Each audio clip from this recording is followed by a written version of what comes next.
मित्र live में हूं आपके साथ निशा मिश्रा। ये देख लेते हैं देश देशांतर और शुरुआत करते हैं आज की मुख्य हेडलाइन से। बंगाल में 7 आईपीएस के साथ में 86 पुलिसकर्मी हो गए हैं कोरोना संक्रमित। कोरोना प्रतिबंधों के बावजूद सागर तीर्थयात्रियों का कोलकाता आना जारी। कोरोना ने फिर बदला पैंतरा, फ्रांस में मिला IHU नया वेरिएंट। बरेली में कांग्रेस की रैली में मची भगदड़, कई छात्राएं घायल। पीएम नरेंद्र मोदी ने दी मणिपुर को 4800 करोड़ रुपए की सौगात। योगी आदित्यनाथ ने राहुल गांधी को बताया एक्सीडेंटल हिंदू। दिल्ली में वीकेंड कर्फ्यू, सख्त पाबंदियों का ऐलान। लक्ष्मी रतन शुक्ला और बाबुल सुप्रिय हुए कोरोना संक्रमित। कोरोना के कारण एम्स के मेडिकल स्टाफ की हुई छुट्टियां रद्द। आइए देख लेते हैं अब खबरें विस्तार से। कोलकाता पुलिस महकमे में कोरोना का बम फूटा है। लाल बाजार पुलिस मुख्यालय में कोलकाता पुलिस के संयुक्त आयुक्त, अतिरिक्त संयुक्त आयुक्त और 5 उपायुक्त स्तर के आईपीएस अधिकारियों को कोरोना ने अपनी चपेट में ले लिया है। मंगलवार को 3 लोगों की रिपोर्ट पॉजिटिव आई है। इसके बाद आईपीएस स्तर के संक्रमितों की संख्या बढ़कर 7 हो गई है। वहीं पीड़ितों की कुल संख्या अब तक 86 है। राज्य में कोरोना संक्रमितों की संख्या लगातार बढ़ती जा रही है। शहर में कई सरकारी और निजी अस्पतालों में डॉक्टरों और स्वास्थ्य कर्मियों में हाल ही में कोरोना का पता चला है। संक्रमण के मामले में कोलकाता सबसे ऊपर है। भारतीय हिंदू दर्शन में गंगा सागर को महातीर्थ का दर्जा प्राप्त है। हर साल मकर संक्रांति के पावन अवसर पर गंगा सागर में लाखों श्रद्धालुओं का जमावड़ा होता है और पूरा मेला प्रांगण मिनी भारत नजर आता है। इस बार मेले पर कोरोना का साया मंडरा रहा है और ऊपर से राज्य सरकार ने आंशिक लॉकडाउन की घोषणा भी कर दी है। इस बीच बाबू घाट के पास आउटरम घाट पर अभी से गंगा सागर के तीर्थयात्रियों के साथ ही साधुओं का जत्था भी पहुंचने लगा है। गंगा और सागर के मिलन करने आया है। कोरोना चले कुछ चले, हमारा सबके मतलब नहीं है। हम सागर मिलन करने आए हैं, मैं गंगा स्नान करने आया है। ये हमारा आचरण है, हम आचरण करने आया है। जैस करनी तैस भरनी, जो जैसे करेगा वैसे पाएगा। सत्यम शिवम सुंदरम, सच्ची शिव है, सुंदरी शिव है। ये आप क्यों साल में एक बार गंगा सागर के मेला क्यों लगता है? पुरजू के अपना पाप धोने के लिए लगाता है। हम सब साधु है, अपना आचरण करने के लिए लाया है। यहाँ आचरण करेगा, अपना गुरु के सेवा करने के लिए आया है। गुरु ही सब कुछ है, हमारा माता पिता सब गुरु है और कोई नहीं। ये आया गया तो जो इतना कोरोना नहीं था, अभी कोरोना अगर बढ़ रहा है तो हम लोग अपना गाइडलाइन का पालन करेंगे। और जो भी आएंगे हम लोग के पास दर्शन करने के लिए, उनको भी मतलब गाइडलाइन को पालन करने के लिए कहा जाएगा कि आप अपने हिसाब से दूर से दर्शन मेला करिए, ठीक है, ज़्यादा भीड़ भड़क्का नहीं लगाइए। देखिए ये तो धार्मिक स्थल है, धार्मिक स्थल में पिछली साल भी ऐसे हुआ, भीड़ तो होना ही चाहिए, ठीक है। धर्म स्थल है तो यहाँ तो मतलब साल का मेला एक ही मेला लगता है। हाँ, पिछले साल कम था लेकिन फिर भी थोड़ा बहुत जरूर आस्था के, भगवान आस्था है जुड़ा हुआ तो इंसान जरूर आएगा। बाकी सरकार है, सरकार अपना जो है व्यवस्था करे, सबको अच्छा से रखे। पूर्वी उत्तर प्रदेश के वाराणसी, मिर्जापुर, भदोही से पहुंचे तीर्थयात्रियों का कहना है कि बंगाल में आंशिक लॉकडाउन है। इसका पता उन्हें बंगाल पहुंचने पर ही चला। फिर भी कोरोना से बचने के लिए वे मकर संक्रांति से पहले ही तीर्थ यात्रा कर वापस लौट जाएंगे।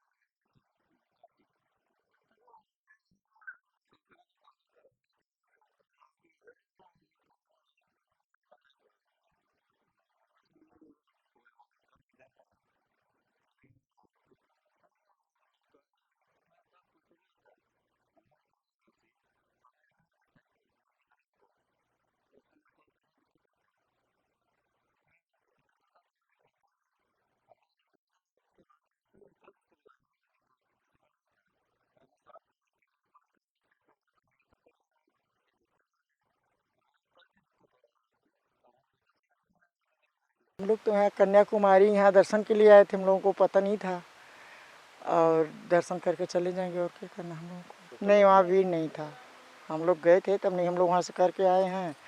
अब सुनाई दे रहा है कोरोना फैला है, पहले तो नहीं था। नहीं जा नहीं रहा है तो हम लोग तो अब इसीलिए तो पहले नहा लिए, हम लोगों को पता नहीं था कि कोरोना होने वाला है।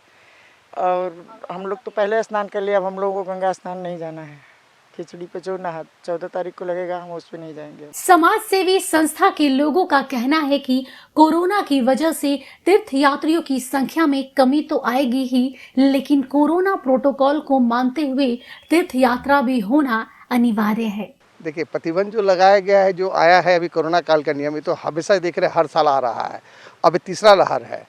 इस तीसरा लहर में बस हम यही मेरा है कि जितने सारे यात्री आ रहे हैं गंगा सागर तीर्थ यात्रा करने के लिए, उन लोगों को भी मालूम है कि अच्छी तरीक़ा से इस लहर का हमको भी सामना करना है। और हम चाहते हैं कि जिसको भी यहाँ आना है आए, लेकिन अपने आप को सतर्क शुभेच्छा बना करके आए, ताकि हमको लगे कि जहाँ हम जा रहे हैं मेरे साथ में दोबारा दुर्घटना ना घटे। क्योंकि ये जो लहर तीसरा नंबर लहर आया है, इसके ऊपर में काफ़ी लोग 1-2 लहर झेल चुके हैं। जो तीसरी बार जो आया है, अब की बार बहुत सारे हमारे हैं जो नवयुवक बच्चे जो भी आ रहे हैं, बहुत सावधानी पूर्वक आ गए हैं। और हम लोग भी चाहते हैं कि यहाँ सावधानी पूर्वक रहें।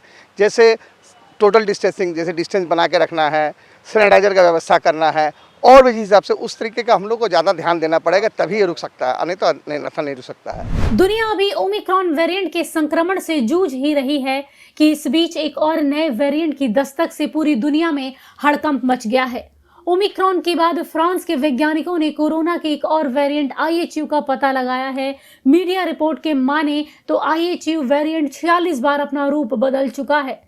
शोधकर्ताओं का कहना है कि इसमें 46 म्यूटेशन होते हैं। माना जा रहा है कि ये बेसिक कोविड के मुकाबले टीका प्रतिरोधी और संक्रामक है। फ्रांस के मार्सिले के पास IHU वेरिएंट के कम से कम 12 मामले सामने आए हैं। विश्व स्वास्थ्य संगठन WHO की ओर से अभी IHU वेरिएंट यानी B.1.640.2 की जांच के लिए लेबल नहीं दिया गया है। यह बीमारी कितनी घातक है या अभी पूरी तरह से साफ नहीं हो पाया है। लड़की हूँ लड़ सकती हूँ अभियान के तहत यूपी के तमाम जिलों में कांग्रेस रैलियां कर रही है। इसी के तहत बरेली में मैराथन रैली का आयोजन किया जाना है।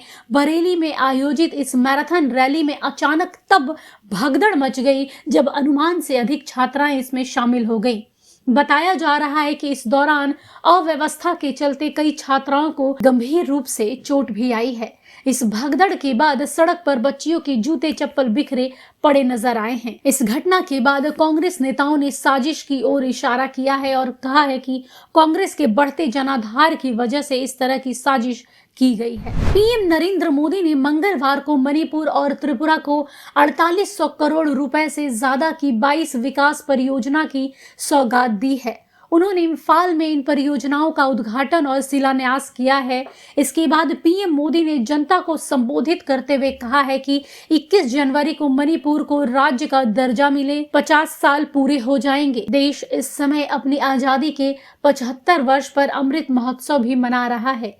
ये समय अपने आप में बहुत ही बड़ी प्रेरणा है। इसके साथ ही पीएम मोदी ने कहा कि कुछ लोग सत्ता पाने के लिए मणिपुर को फिर से अस्थिर करना चाहते हैं। ये लोग उम्मीद लगाए बैठे हैं कि कब उन्हें मौका मिले और कब अशांति का खेल खेले, लेकिन मणिपुर के लोग इन्हें पहचान चुके हैं। उत्तर प्रदेश में विधानसभा चुनाव की आहट के बीच सियासी सरगर्मियां तेज हो गई हैं। पक्ष और विपक्ष के बीच राजनीतिक तलवारें खिंच गई हैं। सभी दलों के नेता अपने विरोधियों के खिलाफ जमकर हमला बोल रहे हैं। इसी क्रम में सूबे के सीएम योगी आदित्यनाथ ने कांग्रेस नेता राहुल गांधी पर जमकर हमला बोला है। एक सभा को संबोधित करते हुए सीएम योगी ने राहुल गांधी को एक्सीडेंटल हिंदू भी कह दिया है। मुख्यमंत्री के बयान के बाद कांग्रेस प्रवक्ता रणदीप सुरजेवाला ने जवाबी हमला बोला है और इस दौरान सुरजेवाला ने उन्हें एक्सीडेंटल योगी भी बताया है। दिल्ली में कोरोना और ओमिक्रॉन के मामले तेजी से बढ़ रहे हैं। पिछले 24 घंटे में राजधानी में 4000 से ज्यादा केस सामने आए हैं। खुद दिल्ली के सीएम अरविंद केजरीवाल भी कोरोना पॉजिटिव पाए गए हैं। इसी बीच दिल्ली में वीकेंड कर्फ्यू लगाने का फैसला किया गया है। वीकेंड कर्फ्यू इसी हफ्ते से लागू होगा। दिल्ली में तेजी से बढ़ रहे केसों को देखते हुए डीटीएमए ने मंगलवार को बैठक की और बैठक के बाद डिप्टी सीएम मनीष सिसोदिया ने प्रेस कॉन्फ्रेंस कर वीकेंड कर्फ्यू के फैसले के बारे में जानकारी दी। इसके अलावा दिल्ली सरकार ने कहा है कि दिल्ली में बस और मेट्रो पूरी क्षमता के साथ चलेंगी, लेकिन बिना मास्क के इसके अंदर यात्रा नहीं की जा सकती। राज्य में कोरोना की रफ्तार लगातार बढ़ती जा रही है। आम हो या खास, ये सभी लोग इसकी चपेट में आ रहे हैं। इसमें अब लक्ष्मी रतन शुक्ला और बाबुल सुप्रियो का नाम भी जुड़ गया है। दरअसल पूर्व केंद्रीय मंत्री बाबुल सुप्रियो और उनके परिवार के सदस्यों के अलावा उनके कर्मचारी भी कोरोना की चपेट में आ गए हैं।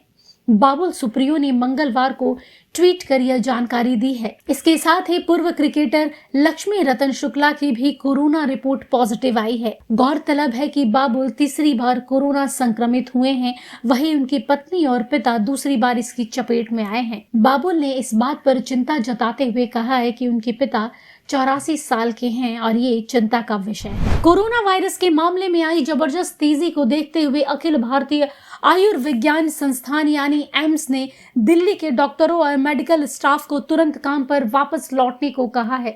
एम्स अस्पताल ने 5 जनवरी से 10 जनवरी तक शीतकालीन अवकाश को रद्द करने की घोषणा की है। एम्स ने फैकल्टी मेंबर्स से तत्काल प्रभाव से ड्यूटी पर वापस आने का आग्रह किया है। ओमिक्रॉन और कोरोना के बढ़ते मामलों के चलते यह फैसला लिया गया है।